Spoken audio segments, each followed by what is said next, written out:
So bachon, let's read this question. The question says, which of the following is a powerful technique to identify many genetic disorders and detect mutations in genes in suspected cancer patients?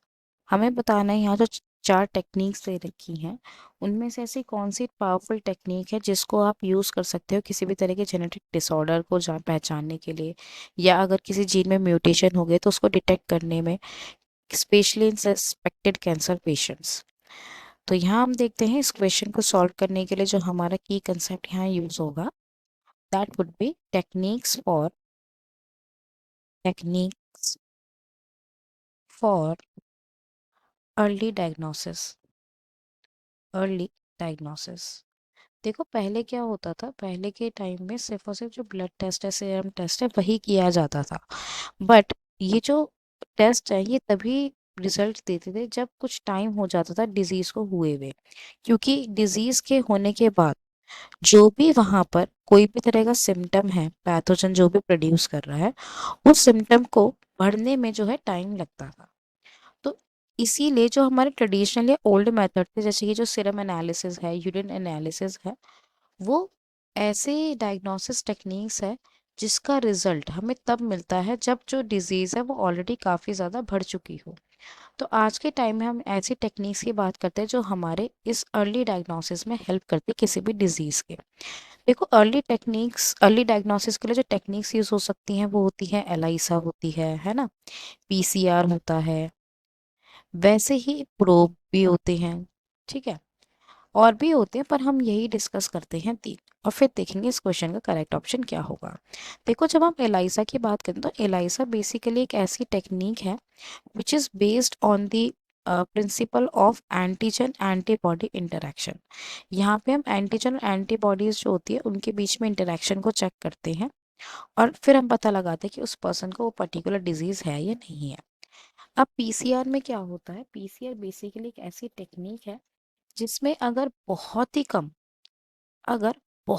Come amount of DNA अगर present है, तब भी वो क्या कर सकती है, तब भी कोई भी पेशेंट है अगर उसमें कोई भी म्यूटेशन है, किसी जीन में म्यूटेशन है, कोई जेनेटिक डिसऑर्डर है, तो उसको डिटेक्ट करने में, डायग्नोस करने में हेल्प करती है। कैसे करती है, जो पीसीआर होता है ना, PCR basically stands for polymerase chain reaction, polymerase chain reaction. अब पीसीआर में क्या होता है, जो आपका डीएनए रेप्लिकेशन है, ऐसे समझो कि वो बहुत ही ज़्यादा लार्ज स्केल पे होता है, यानी कि एक डीएनए से आप बिलियंस ऑफ कॉपीज भी बना सकते हो डीएनए की, उसी सेम डीएनए की।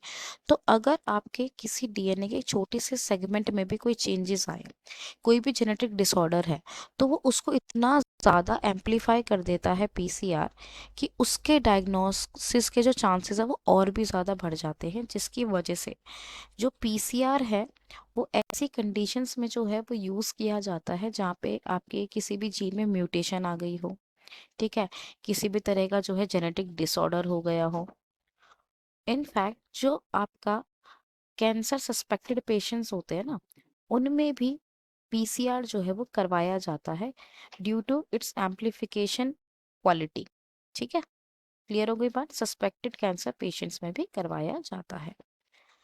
थर्ड, मैंने बात की थी प्रोब की। अब प्रोब क्या होता है, प्रोब कोई भी हमारा सिंगल स्ट्रैंडेड डीएनए या आरएनए का एक, समझ लो, एक मॉलिक्यूल होता है, एक सीक्वेंस सा होता है, जिसको आप किसी भी तरह के रेडियो एक्टिव मॉलिक्यूल से टैग कर देते हो, ठीक है, रेडियो एक्टिव मॉलिक्यूल से टैग कर देते हो, और इसका जो सीक्वेंस है वो कॉम्प्लीमेंट्री होता है हमारे टारगेट सीक्वेंस से, कॉम्प्लीमेंट्री होता है टारगेट सीक्वेंस से।